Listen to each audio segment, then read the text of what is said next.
can report to the American people and to the world that the United States has conducted an operation that killed Osama bin Laden, the leader of al-Qaeda, and a terrorist who's responsible for the murder of thousands of innocent men, women, and children. It was nearly 10 years ago that a bright September day was darkened by the worst attack on the American people in our history. The images of 9/11 are seared into our national memory. Hijacked planes cutting through a cloudless September sky, the Twin Towers collapsing to the ground, black smoke billowing up from the Pentagon, the wreckage of Flight 93 in Shanksville, Pennsylvania, where the actions of heroic citizens saved even more heartbreak and destruction. And yet we know that the worst images are those that were unseen to the world. The empty seat at the dinner table, children who were forced to grow up without their mother or their father, parents who would never know the feeling of their child's embrace, nearly 3,000 citizens taken from us, leaving a gaping hole in our hearts. On September 11th, 2001, in our time of grief, the American people came together. We offered our neighbors a hand, and we offered the wounded our blood. We reaffirmed our ties to each other and our love of community and country. On that day, no matter where we came from, what God we prayed to, or what race or ethnicity we were united as one American family. We were also united in our resolve to protect our nation and to bring those who committed this vicious attack to justice. We quickly learned that the 9/11 attacks were carried out by al-Qaeda, an organization headed by Osama bin Laden, which had openly declared war on the United States and was committed to killing innocents in our country and around the globe. And so we went to war against al-Qaeda to protect our citizens, our friends, and our allies. Over the last 10 years, thanks to the tireless and heroic work of our military and our counterterrorism professionals, we've made great strides in that effort. We've disrupted terrorist attacks and strengthened our homeland defense. In Afghanistan, we removed the Taliban government, which had given bin Laden and al-Qaeda safe haven and support. And around the globe, we worked with our friends and allies to capture or kill scores of al-Qaeda terrorists, including several who were a part of the 9/11 plot. Yet Osama bin Laden avoided capture and escaped across the Afghan border into Pakistan. Meanwhile, al-Qaeda continued to operate from along that border and operate through its affiliates across the world. And so shortly after taking office, I directed Leon Panetta, the director of the CIA, to make the killing or capture of bin Laden the top priority of our war against al-Qaeda, even as we continued our broader efforts to disrupt, dismantle, and defeat his network. Then, last August, after years of painstaking work by our intelligence community, I was briefed on a possible lead to bin Laden. It was far from certain, and it took many months to run this thread to ground.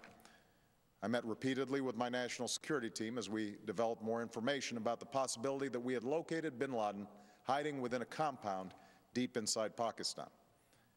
And finally, last week, I determined that we had enough intelligence to take action and authorized an operation to get Osama bin Laden and bring him to justice.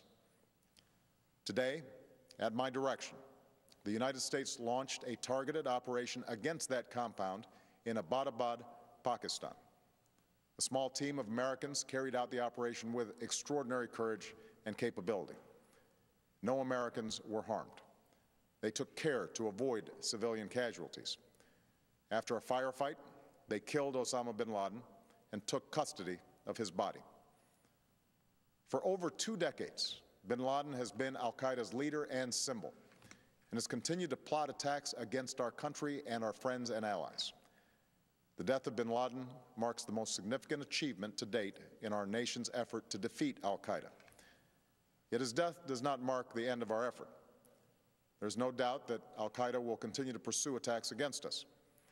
We must and we will remain vigilant at home and abroad. As we do, we must also reaffirm that the United States is not and never will be at war with Islam. I've made clear, just as President Bush did shortly after 9/11, that our war is not against Islam. Bin Laden was not a Muslim leader. He was a mass murderer of Muslims. Indeed, al-Qaeda has slaughtered scores of Muslims in many countries, including our own. So his demise should be welcomed by all who believe in peace and human dignity.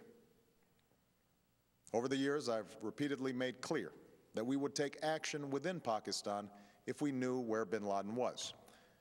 That is what we've done. But it's important to note that our counterterrorism cooperation with Pakistan helped lead us to bin Laden and the compound where he was hiding. Indeed, bin Laden had declared war against Pakistan as well and ordered attacks against the Pakistani people. Tonight, I called President Zardari, and my team has also spoken with their Pakistani counterparts. They agree that this is a good and historic day for both of our nations. And going forward, it is essential that Pakistan continue to join us in the fight against al-Qaeda and its affiliates. The American people did not choose this fight. It came to our shores and started with the senseless slaughter of our citizens. After nearly 10 years of service, struggle, and sacrifice, we know well the costs of war. These efforts weigh on me every time I, as Commander-in-Chief, have to sign a letter to a family that has lost a loved one, or look into the eyes of a service member who's been gravely wounded. So Americans understand the costs of war. Yet, as a country, we will never tolerate our security being threatened, nor stand idly by when our people have been killed. We will be relentless in defense of our citizens and our friends and allies. We will be true to the values that make us who we are.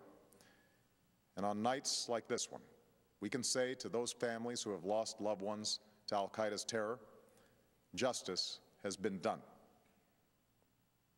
Tonight, we give thanks to the countless intelligence and counterterrorism professionals who've worked tirelessly to achieve this outcome.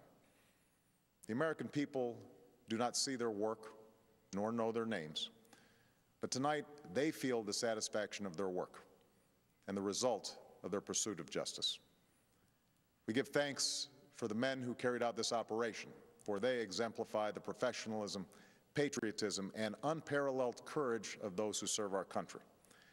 And they are part of a generation that has borne the heaviest share of the burden since that September day. Finally, let me say to the families who lost loved ones on 9/11 that we have never forgotten your loss, nor wavered in our commitment to see that we do whatever it takes to prevent another attack on our shores. And tonight, let us think back to the sense of unity that prevailed on 9/11. I know that it has at times frayed, yet today's achievement is a testament to the greatness of our country and the determination of the American people. The cause of securing our country is not complete, but tonight we are once again reminded that America can do whatever we set our mind to. That is the story of our history. Whether it's the pursuit of prosperity for our people or the struggle for equality for all our citizens, our commitment to stand up for our values abroad, and our sacrifices to make the world a safer place. Let us remember that we can do these things not just because of wealth or power, but because of who we are. One nation, under God, indivisible, with liberty and justice for all. Thank you. May God bless you, and may God bless the United States of America.